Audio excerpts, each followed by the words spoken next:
একটা গল্প মনে পড়ে গেল।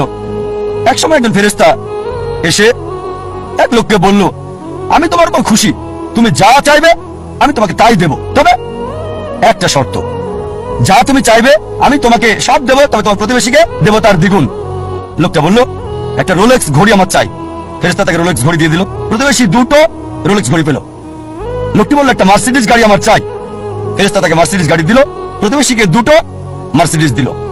একটা সুন্দর বড় বাংলো চাই। ফেরেশতা তাকে সুন্দর বড় বাংলো দিল। তার প্রতিবেশীকে দেওয়া হলো দুটো সুন্দর বড় বাংলো। লোকটি পরে বলল, দয়া করে আমার শেষ ইচ্ছাটা তুমি পূরণ করে দাও।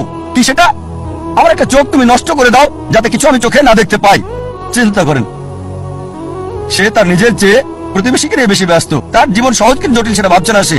প্রাচুর্য কি দারিদ্রতা যাই থাকুক, সে বেশি চিন্তিত তার প্রতিবেশীর চেয়ে ভালো জীবন যাপন করা নিয়ে।